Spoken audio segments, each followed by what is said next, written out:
Brothers, black men, y'all come on, y'all come here, y'all just y'all come on here, come here, brothers.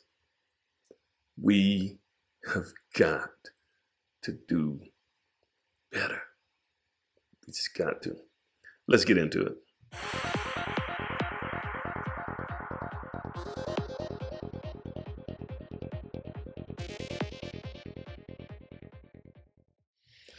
All right, guys, this is me again. This is Emmett Stallworth, the Alpha Builder. And I got this right here on my board to talk about today. And it's, guys, let me just say this right here before I get started.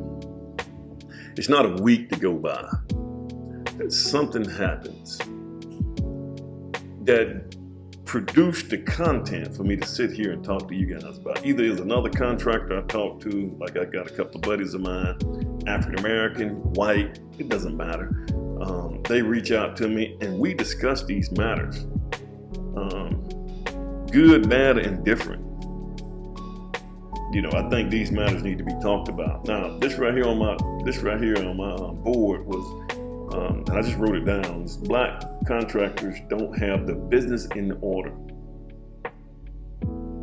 And I've done probably 3 or 4 videos on this, and it keeps coming back to the same thing. And let me just say this right before I get started, man. I know I got a lot to unpack here.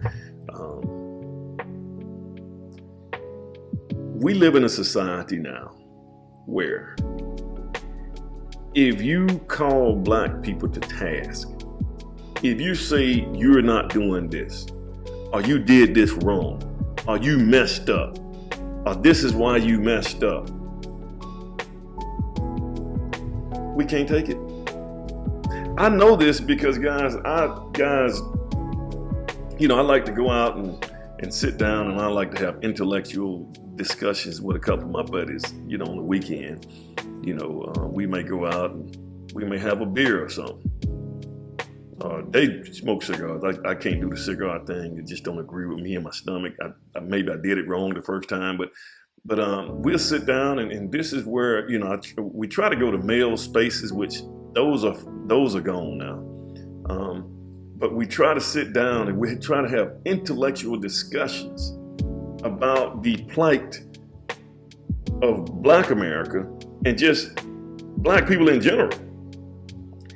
And it's at the point to where my friends are gonna look at me, they typically look at me, oh man, you're a sellout, or you're a Trump lover, or you don't like yourself, or you Uncle Ruckus, or you're what else the other one, Uncle Tom, or whatever they wanna call me.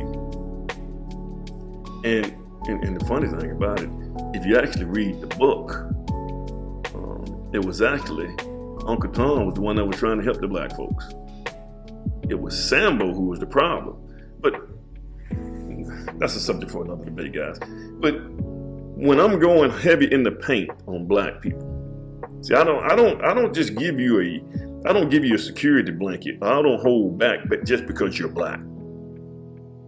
Matter of fact, if you're doing wrong, if you're not operating according to normal protocols, I'm gonna call that behavior out. I don't give a doggone what color you are. Black, white, blue, green, Hispanic, it doesn't matter to me. When I look at business, guys, I don't look at race. And I've noticed that black people are becoming sensitive. You can't tell them what they're doing wrong, or you can't call them out. And a lot of black men are at the point now where they are emotional. They're more emotional than the women today. You can't say anything. You can't say, hey man, you messing up, or you doing this right here wrong. Oh man, you picking at him. Or you just don't like him, or you racist against your own kind. I get that a lot, guys. Because I don't care anything about that stuff. The only thing I care about, now I do care about trying to make sure that I don't want my people to wake up and be extinct. So yes, I love my people. But I'm not gonna give you a pass just because you're black. And guys, we're out here, especially in contracting, guys, subcontractors and general contractors. Black men. And it's mainly the black men that I'm dealing with that I have the issues with. They don't have their business in order. Their business is all out of, general liability insurance, LLC, have yourself under umbrella. Don't be out here operating as a sole proprietor and have your name on the bank account and all that kind of stuff. We don't have those things. We can't even get invoices in. No invoices, no general liability insurance.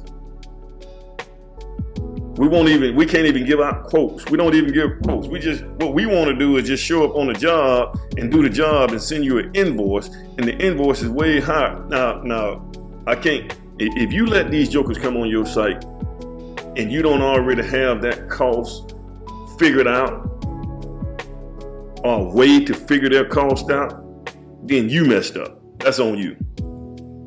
That's not on him. Yeah, this is what they're gonna do. It's just like that garden analogy that I was using when I was saying that, you gotta protect your business. And if you let jokers come in your business and do business with you, and they don't give you full discretion as to what they're gonna charge and what's going on with them, don't even let them come on your job site at all. Now I put that on you. But the reason that we don't get the jobs is because we don't have our business in order. And then we'll come back and we'll complain. Well, the man when they wouldn't give me your job because they don't like me because I'm black. Guys, I see it every day. They just don't like me. No, you ain't got your stuff in order. You don't have a N number. You didn't pay your taxes. You didn't file your taxes. You don't have your general liability insurance. You don't have your workman's comp if it's needed. You don't have your bond information available. You don't have people that you can go to and get bond limits. You don't have your articles of incorporation filed. You don't have your home builder's license. You don't have your general contractor's license. And you out here trying to pull permits. You out here operating, if you're a subcontractor, especially in the MEPs, mechanical, electrical, plumbing, you out here trying to operate under the master. You out here and you're operating, you got your journeyman. You went and took the test. You probably sat for the journeyman test and you passed it. You was an apprentice and you got your journeyman. But you can't go pull permits without a master's license. But you're doing it, so you're gonna do it under your homeboy. So your homeboy is gonna hook you up. He's gonna hook you up. He's a master. He's gonna let you. And guys, if you're a master, don't let them guys come in and do that for you. Don't let them do it. Masters, if you're involved on a job, don't let some journeyman come pull a job site that you're not intimately involved in that job. Don't let them do your business like that, because those guys would take you out of business. And see, you know where this come from? We want things quick. We don't want to, see, it takes time. Like when you're an apprentice, you have so many hours that you have to put in under a master person. So it could be electrical, mechanical, or plumbing. You got to put so many hours in. You guys can go look that up. Then once you put in so many hours as an apprentice, you can sit for the journeyman test.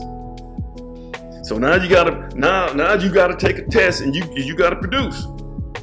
Then once you become your journeyman, that means now you can actually go over here and operate on that job site without the master being there. Okay, so journeyman can run a job site. He's like a crew chief, crew leader. So he can operate that job site, but he's putting in the time. Then once you put in enough time, then you go here and you get you sit for the master's test. And once you pass your master test, you go open up your company. You can start whatever, but you got to go get an LLC. And there's a process that you got to go through in order to get that stuff done. Then once you go through that process, then you got to go get your insurance. See, these things take time, guys. For some reason, the mindset of the typical African-American man, he does not want to put in that time. He want it now. He want his money right now. This is why you got so many of us, we sitting out here, we out here, we want to be rappers, or athletes, or entertainers. Because that's quick money. You know, you can, if you're athletically inclined, you can dunk a basketball, you 6'8", and can jump from the free throw line and slam a basketball, then you might be making a couple $1 million immediately after you get out of high school. Now you got the NIL and all that kind of stuff. That kind of amplifies things. This is what's happening to our youth, man. And not only that, you know, it seems that you know our mates, I don't think they value the trades because it's not quick money.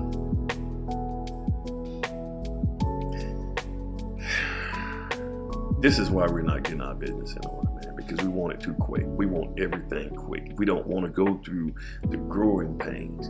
Now, mind you, our families have been busted up.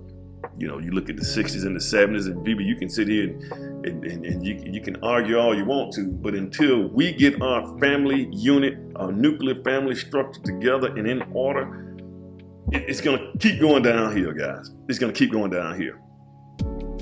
Because when our families got busted up, now you don't have the dads in the household take the sons out here and say, hey, son, look, you know, you probably ain't going to be no basketball player, right? This probably ain't gonna happen for you, but if this is what your dad do, you know, I got a trade, I got a gift, I got something that I do, I can teach you this right here, man. You can make money doing it. See, we don't have that anymore because the dads are not there anymore for whatever reason. Now, you know, a lot of people make you, you know, they'll make you think that the reason that the families got busted up is because the men went to the grocery store to get a pack of cigarettes and never came back. Went to get a pack of Newport, and he just didn't show back up again. Nah. You guys need to look this stuff up. The Monahan report. And I'm not saying that was not the case. That probably was some isolated incidences where that happened. But in most cases, for the most part, there were government incentives to keep the men from being in the household back in the 60s and the 70s. They came door to door. Once they got the families busted up, yeah, so men are not, you don't have that. I get it. But this is a new day. And even still, guys, here's the thing. Even still, you can't put this thing on black. And you can't say, well, you know, they just don't give black men a chance. Now, racism exists. I get it. But that's not our biggest problem. And you just can't put it on that. Because how do you explain these two things that you got to explain to me? If everybody's picking at black men, and keeping black men from getting their doggone business in order. If this is the case, then explain this right here. Explain how A.G. Gaston, here in Birmingham, Alabama, how A.G. Gaston started a bank back during Jim Crow laws. He started a whole bank. And there were racist laws on the book. Despite the racism, he was able to start a bank. We can't even do it today. And even the banks that we do have, they're not gonna let, chances are, if you're an African American, they probably ain't gonna make no loan out to you. I've been there. I'm not saying all. But also you have to explain, how is it that Nigerians can come to this country? They can come to this country and live a nice life. They can do very well. You got to explain that to me. Now, one thing I can say about people that I know from Nigeria, I got friends of mine, really good friends of mine from Nigeria. Those guys have a solid family. And everything, I think, leads back to the family, guys. But we've got to get our business in order, man. It's just, guys, it's just irritating me to no avail. We out here just operate. Oh, man, you know, these jackleg jokers. And I don't know, I think it's something about Birmingham, man. I don't know what it is about Birmingham, man. Birmingham is on steroids with this mindset. And then we don't want to pay. I'm not talking about the women. And I'm not talking about all black men, because I got a couple of guys, man. I got guys right now that's this, you know, and I use Lawson as a platform to teach my classes. But guys, I have guys right now, man, they signing up for the classes, man. They want this stuff. They're hungry. But we don't want to invest in our knowledge. We don't want to do it. We will not, you know, I stopped giving people. I done got to the point where if another guy called me, hey man, you know, unless you're one of my students or something like that, I stopped just giving out information. Because you need to pay for it. You got to pay for it. You know, I had a guy, he hit me up the other day, hey man, can you do this right here, do that right there? Man, I'm a professional at what I do, man. You got to pay for it. If I go out there, it's going to cost you. This is what it's going to cost you per hour. Pay for it. They don't want to do it. They don't want to do it. Now, I can say, that's a whole nother, I don't even want to go there. I might need to keep that. But our business etiquette is out of order, guys. It is totally out of order. We don't know how business is ran. Now, we can sit here and say, now, it is what it is, guys. Accept this.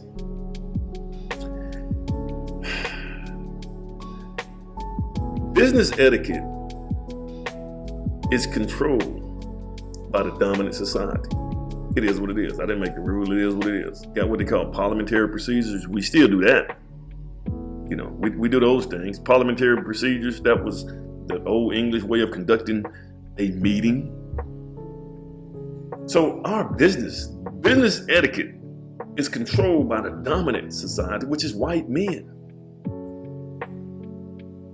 And you can sit here and you can complain all you want to and say, well, man, we can go start our own stuff. We can do our own thing. No, you might as well just get with the program. Get with the program. Get with the program. Get your business. Look at how and that's why I say you shouldn't box yourself into race.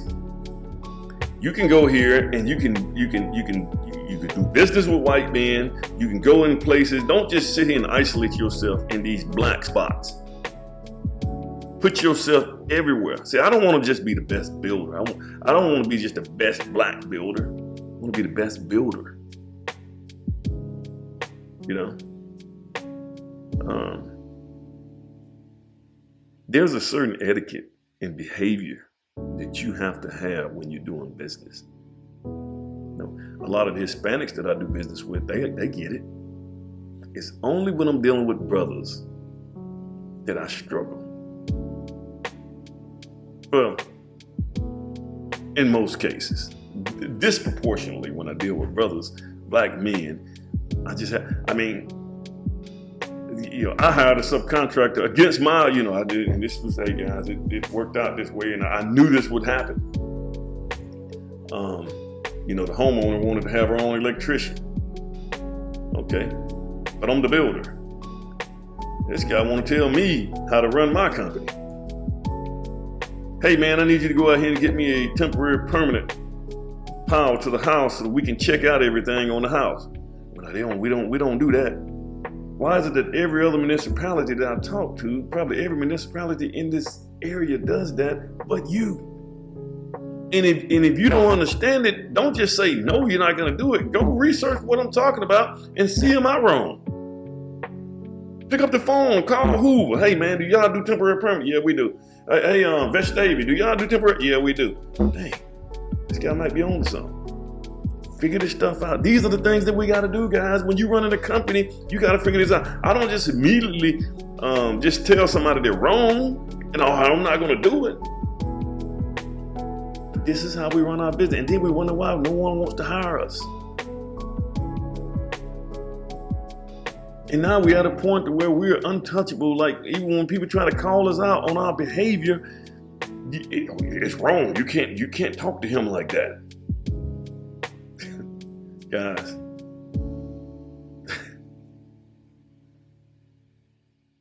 I don't know. It's just a rant, man. I'm just, guys, I didn't hit this right here, same subject about 2 or 3 times. And it's just a rant, guys. But we got to do better, brothers. Get it together. Bro ham.